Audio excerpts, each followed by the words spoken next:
Halo anak-anak kelas 6, berjumpa hari ini kita masuk materi bagian B, hak dan kewajiban sebagai warga negara.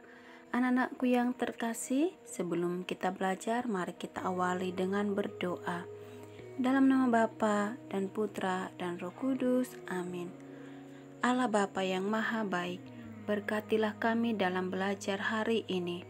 Bantulah kami agar dapat memahami dan melaksanakan apa yang menjadi kewajiban-kewajiban warga negara, sehingga kami mendapatkan apa yang menjadi hak warga negara. Amin. Dalam nama Bapa dan Putra dan Roh Kudus. Amin. Anak-anak yang terkasih, mari kita mengamati gambar-gambar berikut yang berkaitan dengan tujuan negara serta hak dan kewajiban warga negara. Gambar 1.1 antrian membayar, 1.2 orang bijak taat pajak, 1.3 membangun jalan, gambar 1.4 sarana transportasi. Ada 1.5 listrik masuk desa, ada penerangan jalan, media elektronik, pembangunan gedung sekolah, dan sekolah. Setelah mengamati gambar-gambar di atas, anak-anak, marilah kita jawab pertanyaan-pertanyaan yang terkait dengan tujuan negara serta hak dan kewajiban warga negara berikut ini. 1. Mengapa warga negara harus membayar pajak? 2. Sebutkan beberapa manfaat pajak. 3. Mengapa negara membangun jalan, listrik, dan gedung sekolah? 4. Apa tujuan negara? 5. Apa hak dan kewajiban warga negara? Nah, anak-anak coba perhatikan baik-baik penjelasan berikut ini. Nah, pajak dan pungutan lain yang bersifat memaksa untuk keperluan negara diatur dengan undang-undang. Nah, pajak digunakan oleh negara untuk mewujudkan tujuan negara. Tujuan negara yaitu mewujudkan kesejahteraan umum. Nah, kesejahteraan umum yang dimaksud ialah hak warga negara. Membayar pajak merupakan salah satu kewajiban warga negara. Nah, lalu apa itu kewajiban? Nah, kewajiban adalah segala sesuatu yang harus dilakukan dengan penuh tanggung jawab untuk mendapatkan hak. Nah, berikut ini ada beberapa kewajiban-kewajiban warga negara Indonesia yang diatur dengan Undang-Undang Dasar. Nah, yang pertama, membayar pajak ada pada pasal 23A, menjunjung tinggi hukum dan pemerintahan, wajib ikut serta dalam upaya pembelaan negara, wajib menghormati hak asasi orang lain, wajib membayar pajak, dan lain-lain. Nah, negara membangun jalan, jaringan listrik, gedung sekolah karena jalan, listrik, dan gedung sekolah merupakan prasarana umum. Nah, jadi anak-anak, pajak diperuntukkan demi kesejahteraan masyarakat, yaitu dibuat untuk membangun jalan, jaringan listrik, dan gedung sekolah, dan lain sebagainya. Nah, dengan jalan, pergerakan manusia, barang, dan lain-lain menjadi lancar. Nah, dengan dibangunnya listrik, pabrik, peralatan rumah tangga, kantor, dan kendaraan umum dapat digerakkan. Dengan prasarana gedung sekolah dan prasarana yang lain, kewajiban negara untuk mencerdaskan kehidupan bangsa dilaksanakan. Jalan, jaringan listrik, dan gedung sekolah merupakan salah satu perwujudan kesejahteraan umum yang menjadi hak warga negara. Nah, tujuan negara adalah melindungi segenap bangsa Indonesia dan seluruh tumpah darah Indonesia, dan untuk memajukan kesejahteraan umum, mencerdaskan kehidupan bangsa, dan ikut melaksanakan ketertiban dunia. Apa arti hak? Hak adalah sesuatu yang didapatkan atau diterima seseorang. Hak bisa dimiliki setelah melaksanakan kewajiban. Berikut ini ada beberapa contoh hak warga negara, antara lain mendapat perlindungan hukum, berhak atas kelangsungan hidup, tumbuh dan berkembang, berhak atas pendidikan, menggunakan fasilitas umum, berhak atas kehidupan yang layak, dan lain-lain. Anak-anak yang terkasih, mari kita membaca dan mendalami kitab suci dari Matius 17 ayat 24 dan sampai 27 dan Matius bab 22 ayat 15 sampai 22. Anak-anak, kita baca bersama-sama ya.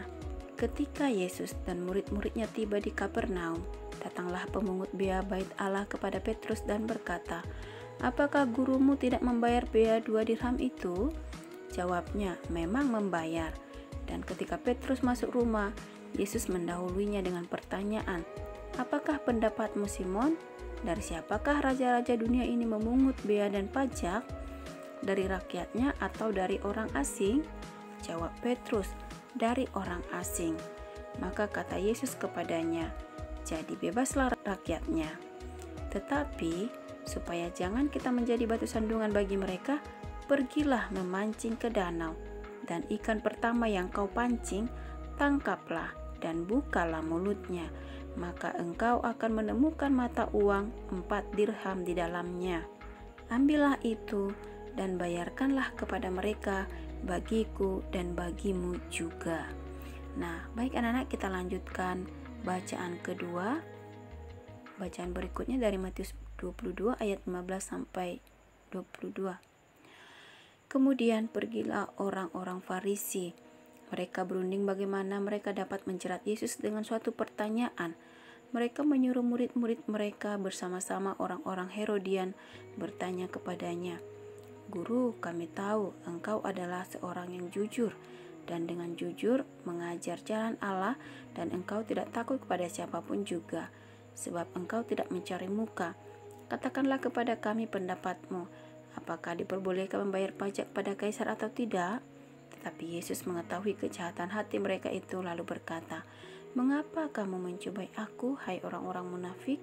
Tunjukkanlah kepadaku mata uang untuk pajak itu." Mereka membawa suatu dinar kepadanya.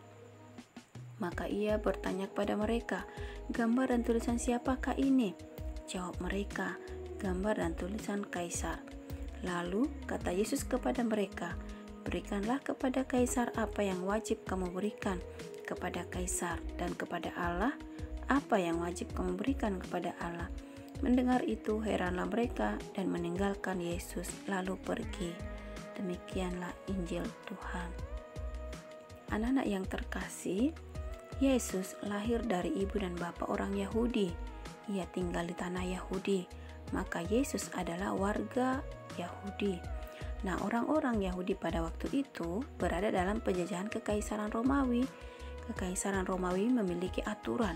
Salah satu aturan itu adalah membayar pajak. Maka orang yang tidak membayar pajak dianggap melawan raja. Yesus sebagai warga negara menganjurkan membayar pajak, yaitu seperti yang kita baca tadi, "Berikanlah kepada Kaisar apa yang wajib kamu berikan kepada Kaisar, dan kepada Allah apa yang wajib kamu berikan pada Allah." Nah, bukan hanya menganjurkan, Yesus pun membayar pajak. "Pergilah memancing ke danau, dan ikan pertama yang kau pancing tangkaplah dan bukalah mulutnya, maka engkau akan menemukan mata uang 4 dirham di dalamnya.